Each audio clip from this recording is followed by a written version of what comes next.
RMC After Marseille. Salut tout le monde, l'After OM, le dernier numéro, il est tout chaud, il sort tout juste de notre nouveau studio vidéo, une demi-heure pour évoquer ensemble l'actualité du club marseillais et la semaine qu'ont vécu les supporters de l'OM, coincés entre la qualification du rival parisien mardi soir en Ligue des Champions face à Liverpool et la préparation de ce choc de la 26e journée de Ligue 1 dimanche soir au Parc des Princes. De tout cela, on en parle durant une demi-heure avec notre insider, Flo Germain, qui est là avec nous. Salut Flo. Insider. Salut Simon, salut à tous. Non, tu valides pas le terme, notre correspondant Si, RMC ça Sport va, je prends. Allez, à ça Marseille. Va. Ouais. Évidemment. On essaye d'insider de temps en temps, c'est pas facile. On est... Oh, et tu t'en sors pas si mal à ce jeu-là. C'est Fabrice Lamperti, notre confrère du quotidien La Provence, qui nous accompagne durant une demi-heure. Salut Fabrice, merci d'être avec nous. Salut Simon, salut à Flo, salut à tous. Merci pour l'invitation, c'est toujours un plaisir. Ah, c'est toujours un plaisir partagé. Week-end, messieurs, de classiques, classico, PSG-OM, choc, vous dites bien comme vous voulez. En tout cas, on le rappelle évidemment, 20h45 dimanche soir au Parc des Princes. On va en parler ensemble, évidemment. Mais avant ça, pour ceux qui étaient sur une autre planète, cette semaine, l'actualité du foot en France, c'était ça. Allez, c'est parti pour Désiré Doué, les petits pas, Désiré Doué Paris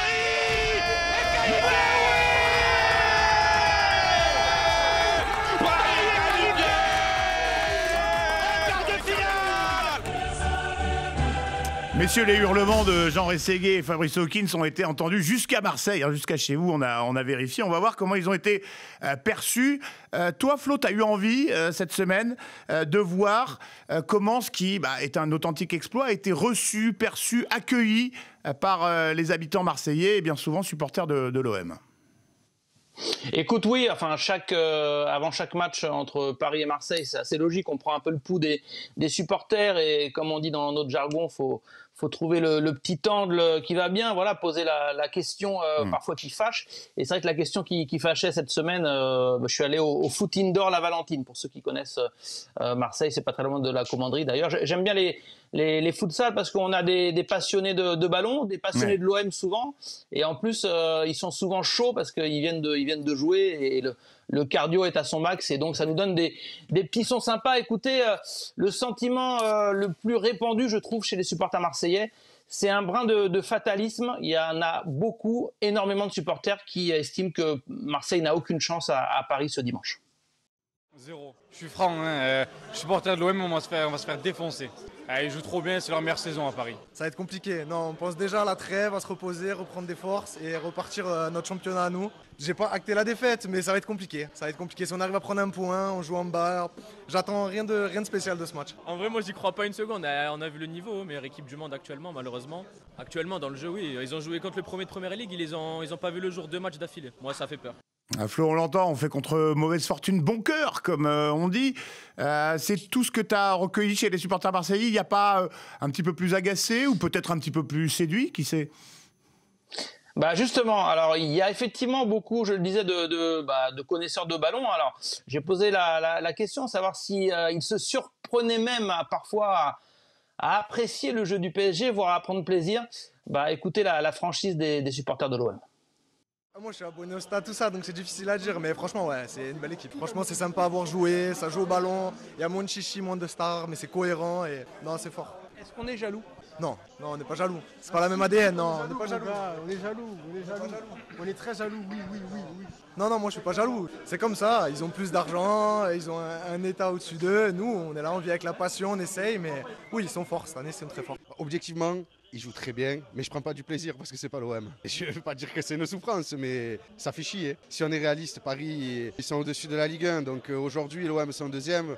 On est une bonne équipe de Ligue 1, mais tu peux pas comparer. Voilà, donc des supporters quand même assez réalistes. Et puis, Simon, Fabrice, parfois un petit peu de mauvaise foi. Je pense que ça fait partie aussi du caractère d'un supporter. J'ai bien aimé Maxime, qui souffre en silence, mais qui n'a pas vu le même match que la plupart mardi. Non, aucun plaisir. Zéro plaisir à voir jouer Paris.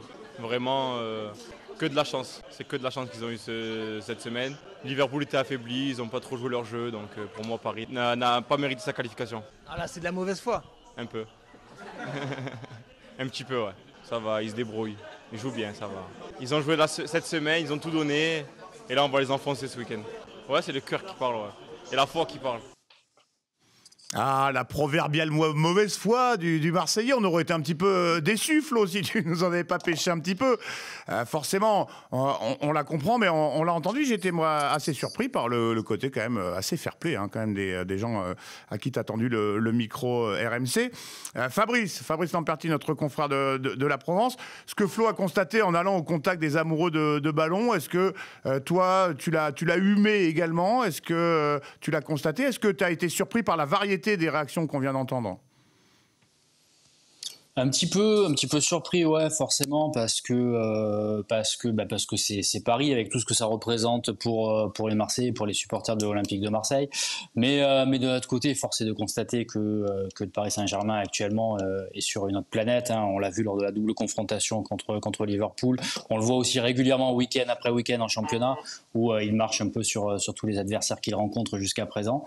Mais donc voilà, les supporters marseillais sont aussi lucides par rapport à la situation actuelle et à l'écart qui y a entre les deux équipes, même si toute la semaine l'Olympique de Marseille s'était vertué à rappeler un peu à tous les suiveurs du club que le club était deuxième finalement et qu'il n'y avait pas un si grand écart en termes de classement entre les deux équipes. Voilà.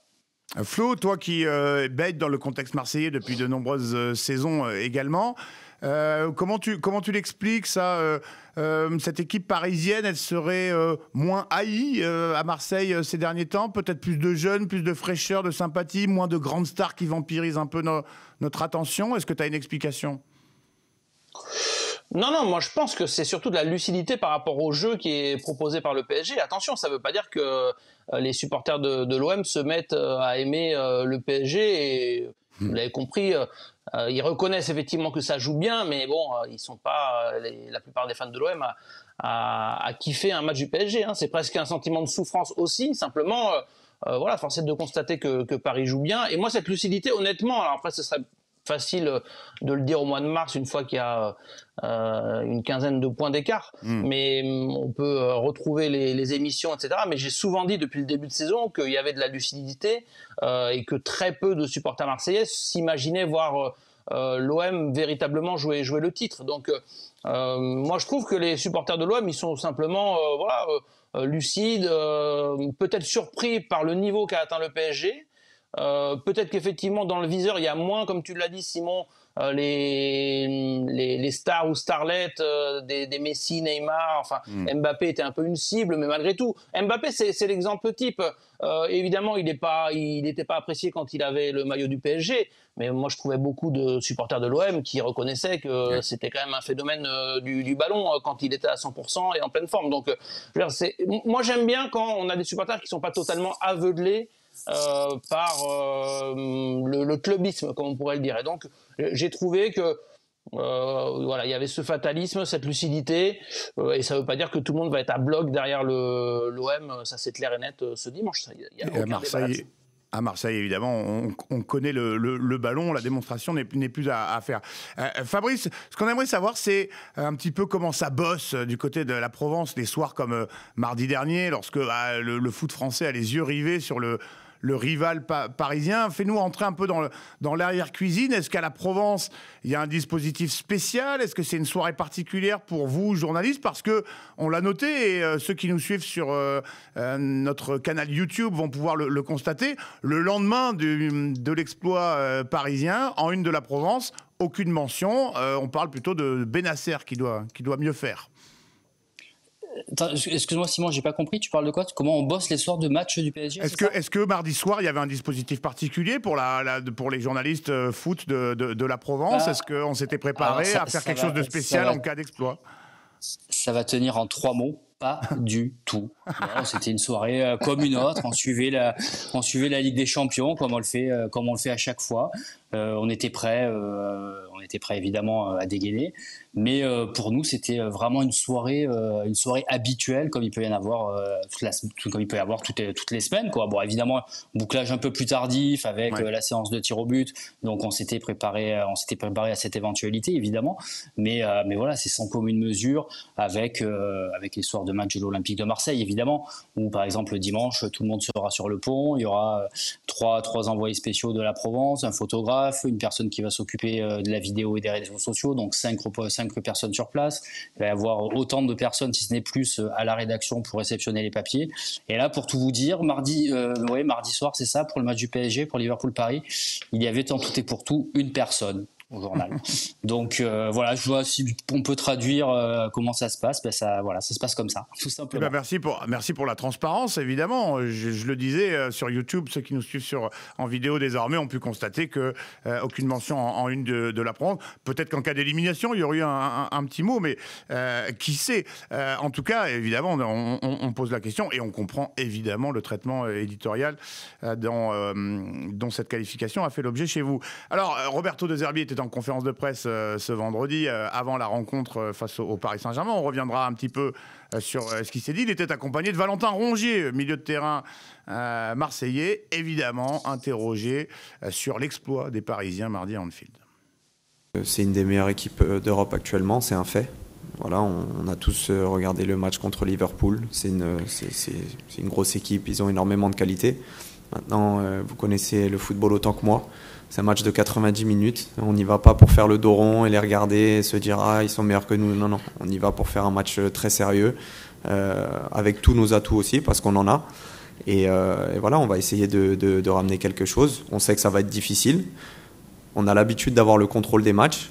Ça va être intéressant aussi de voir face à une équipe qui, elle aussi, aime contrôler les matchs, de pouvoir se jauger un peu et voir comment on est capable de réagir face à une équipe qui peut nous priver de ballon. Et on va sûrement avoir des périodes où on va être un peu plus dans notre camp à défendre. On a moins l'habitude, donc ce sera aussi un bon test pour nous. Bon, voilà, du respect, évidemment, chez Valentin Rongier, même si on évite d'en faire des caisses. Bon, c'est au diapason d'un effectif marseillais, je l'imagine, admiratif, mais pas non plus, comme le dit Rongier, impressionné.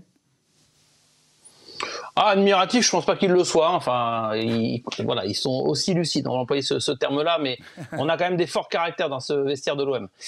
Donc, Rongier en est un. J'imagine que Rabiot sait qu'il va se faire bouger ce dimanche par le public et qu'il aura peut-être un traitement de faveur. Donc, lui aussi arrive déterminé. Enfin, imaginez. Alors, Hubert est blessé. On le sait, mais il y a quand même des joueurs d'expérience, de caractère et qui veulent pas se faire marcher dessus. Il y a aussi un sentiment de revanche quand même par rapport au match aller. Donc voilà, tout le monde est conscient effectivement dans le vestiaire au sein du club aussi que ce serait un exploit d'aller chercher un résultat au Parc des Princes, que le PSG est ultra favori, mais voilà, ils ont mis quand même les ingrédients cette semaine pour qui prouvent que c'est un match à part. Roberto De Zerbi l'a rappelé. Ouais. On va en parler sûrement avec Fabrice. Il y a eu cet entraînement ce vendredi ouvert en partie aux associations de supporters, une réunion aussi entre leaders de groupe et un noyau de leaders.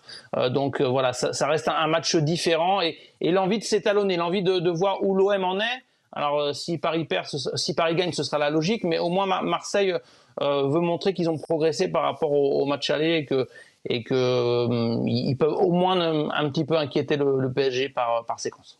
On va rentrer progressivement dans la façon dont les Marseillais ont préparé cette rencontre de dimanche soir face au Paris Saint-Germain. De ce que vous ressentez, là je me tourne vers Fabrice, de ce que tu ressens Fabrice au contact, toi, des Marseillais, des habitants de la ville et des supporters de l'OM au quotidien. C'est quoi la petite musique cette semaine? On se dit que ce PSG qui a éliminé Liverpool est imbattable, ou est-ce qu'au contraire, il n'y a pas une tentation de voir dans l'énergie dépensée, l'influx laissé à Anfield, peut-être une ouverture pour l'OM qui, on le rappelle, doit quand même conforter sa deuxième place au classement? Je vais vous raconter une petite anecdote. Hier soir, je suis allé faire du sport là, en fin de soirée. Un sport qu'aime beaucoup Florent Germain d'ailleurs, un petit padel. Et j'étais avec des copains, des copains eux nous ont rejoints sur le bord de la piste, etc., etc. Et tout le monde évidemment, à un moment, ça parle du match de dimanche. Alors, on va le regarder où? Venez à la maison, etc., etc. Et à la mi-temps, on va faire une contrée. Et un autre collègue qui dit bon, on va peut-être commencer avant la mi-temps. Donc vous voyez, ça veut dire un peu quand même qu'il y a une espèce de fatalisme, voire de résignation. Mais je vois aussi là-dedans le fait de dire on y va. De toute façon, on a rien à perdre. Et puis quoi qu'il se passe, on peut être agréablement surpris par ce qui peut se passer, parce que il y a une petite musique quand même qui monte ces derniers temps, une odeur particulière. On l'a encore ressenti en entraînement tout à l'heure avec Flo et à la conférence de presse préalable. Donc, on sent quand même qu'il y a quelque chose de particulier qui flotte dans l'air avant ce match-là.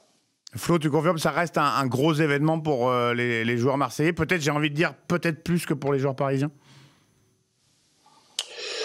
Oui, même si je pense qu'ils sont un peu vexés, les joueurs marseillais, honnêtement, d'être si loin du PSG au classement.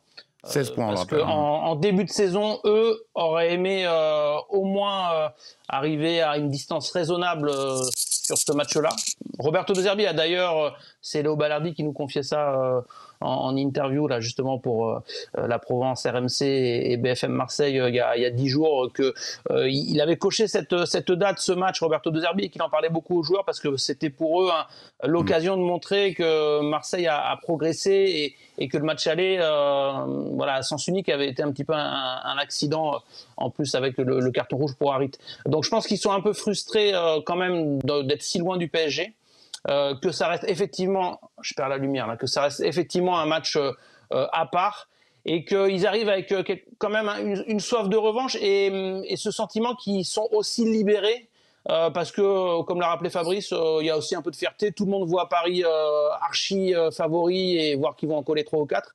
Donc finalement, ce sera que du bonus si Marseille montre un beau visage sur place. Si tu viens à l'OM, c'est pour jouer ce genre de match, a déclaré ce vendredi l'entraîneur italien de l'OM. Ça vaut 3 points, mais plus que cela, pour nous, on imagine que ça fait plaisir aux supporters de l'OM d'entendre ce genre de discours, Fabrice. Oui, évidemment, parce que même s'il y a une espèce de fatalisme, un fatalisme ambiant qu'on a résumé et qu'on a évoqué là jusqu'à présent, il y a quand même cette envie de montrer un beau visage, il y a quand même cette envie de se montrer digne de l'événement, de se montrer à la hauteur et de frapper un grand coup. Rappelez-vous, la semaine dernière, moi je parlais avec des confrères et des amis lensois avant le match entre l'OM et Lens. Tout le monde me disait nous on a fait des petits paris à Lens, c'est pour savoir combien Lens allait en prendre au Vélodrome. On donnait la fin de l'histoire. Lens est allé l'emporter 1-0. Donc voilà, après c'est le football, tout le monde le dit, tout le monde le répète et on le sait évidemment pour suivre des matchs depuis des années. Il suffit que Paris ne soit pas dans un bon soir, que l'OM ait un peu de réussite, que Geronimo Rulli soit en feu et puis voilà, ça peut être les ingrédients de l'exploit. Roberto De Zerbi qui va devoir composer avec un problème inhabituel, l'absence de Pierre-Emile Højbjerg, le milieu de terrain, le joueur qu'il a le plus utilisé jusqu'ici cette saison. Bon, il a loué évidemment les qualités de son joueur en conférence de presse, il a parlé de sa personnalité, son expérience, son caractère, son intelligence dans le jeu. Tout ça va manquer à l'OM. Messieurs, comment on le remplace? Est-ce qu'on a des petites indiscrétions? Parce qu'on rappelle que la présence de Rongier n'est pas forcément un indice. En conférence de presse, je veux dire.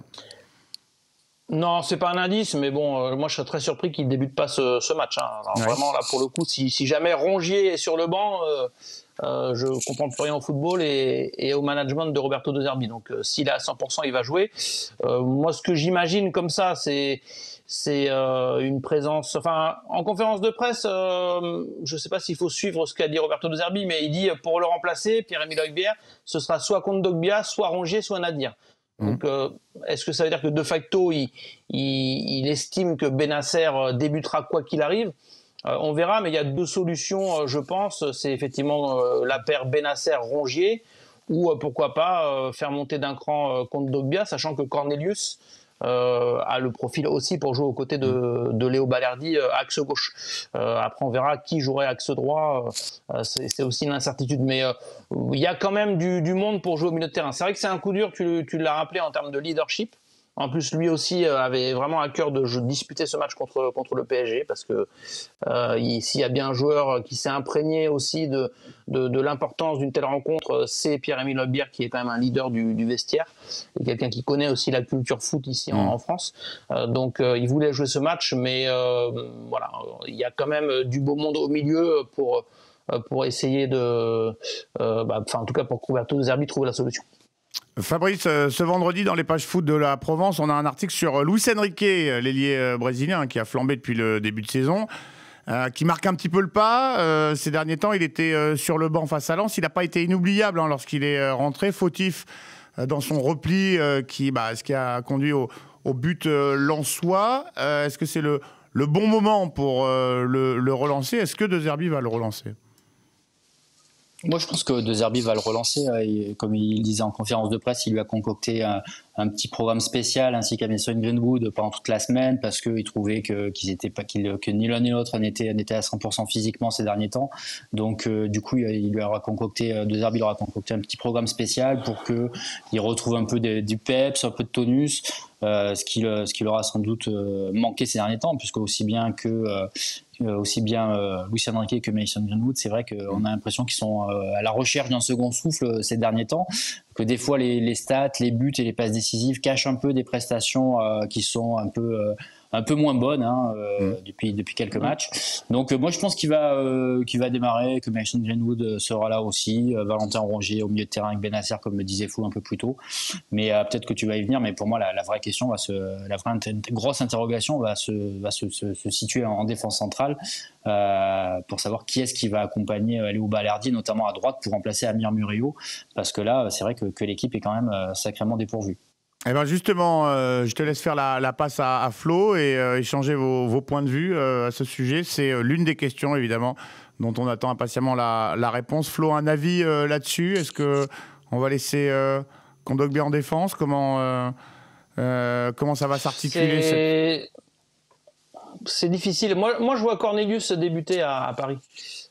Parce que avant le match à Auxerre et la polémique qui suit son carton jaune et donc l'expulsion, je le trouvais mieux qu'en début de saison. Donc là pour le coup il était suspendu. Moi je l'imagine débuter, donc est-ce que ça veut dire que Kondogbia va monter d'un cran? Je pense que c'est pas totalement impossible, ou alors carrément que Balerdi soit entouré de Cornelius et de Kondogbia, ce qui permettrait à Rongier et Benacer d'être ensemble au milieu de terrain. Moi cette paire Rongier et Benacer au milieu, voilà, si tu me demandes mon avis, j'y crois, et Rongier en axe droit, oui, pour dépanner une fois de temps en temps, mais sur un match à Paris, face à la vitesse de Barcola, Dembélé, Doué, etc., je suis pas sûr que ce soit lui rendre service, ni à lui, ni rendre service à l'équipe. Donc, tu vois, moi je pense que Paul Lirola n'est pas au niveau, en tout cas, ce qu'on a vu de Paul Lirola ces derniers temps, je trouverais ça très risqué de le faire faire Fabrice, ton avis rapidement. Donc, je vois plutôt Kondogbia et Cornelius entourer Balerdi. Ouais, moi aussi, je vois pas. Je suis assez partisan de cette paire. Même si c'est vrai que ces deux gauchers, on l'a vu souvent quand les gauchers, que ce soit Cornelius ou Kondogbia, quand ils se sont retrouvés axe droit, les angles de passe ont été assez compliqués à trouver pour le jeu de Zerbi. Donc ça me paraît un petit peu difficile à voir sur pied. Paul Lirola, de Zerbi, on dit du bien quand même souvent. Il a dit que c'était le remplaçant naturel de Murillo, celui qui se rapprochait le plus du profil de Murillo, même s'il n'y avait pas tout évidemment. Et donc je pense qu'il faut pas totalement écarter Paul Lirola de l'équation du départ, même si pour moi c'est vrai que Paul Lirola dans ce rôle-là, c'est quand même très très loin d'être l'assurance tout risque, surtout face à une attaque parisienne en feu. Bon, la réponse évidemment aux alentours de 19h45 dimanche soir, évidemment, grâce aux indiscrétions de Flo Germain, on aura très certainement la réponse un petit peu avant. En un mot, je veux un oui ou un non, mais je crois connaître la réponse. Mason Greenwood, il sera titulaire dimanche soir? On rappelle qu'il était sur le banc face à Lens. Oui. Bon, difficile de se priver quand même de la star anglaise, même si De Zerbi a voulu peut-être le piquer, lui qui avait été sorti, on s'en souvient, à la mi-temps de la rencontre entre OM et PSG. Pas d'Anglish sous roche du coup à Marseille. On peut rappeler juste que Roberto De Zerbi a déminé un petit peu le terrain par rapport à la polémique ou aux questions qu'il y avait au fait qu'ils avaient démarré, lui et Luis Enrique, sur le banc contre Lens. Voilà, il a dit, moi j'ai pas de problème, je pense qu'il va être titulaire, c'est la tendance forte au moment où on se parle. compliqué de se passer d'un joueur aussi talentueux, bien qu'imprévisible et pas toujours aussi régulier qu'on pourrait l'espérer. Messieurs, il me reste à vous remercier pour votre présence dans l'After OM. Fabrice, bon week-end du côté de la Provence. Merci de nous avoir accompagnés. Flo, on va te retrouver évidemment tout le week-end pour monter en puissance avant ce choc de la 26e journée, ce Paris Saint-Germain OM. Cet épisode de l'After OM est à retrouver sur toutes les plateformes de streaming un petit peu sérieuses et sur le site RMC et rmcsport.fr. Bon week-end à tous à l'écoute de RMC. Merci, bon week-end. À bientôt. RMC After Marseille.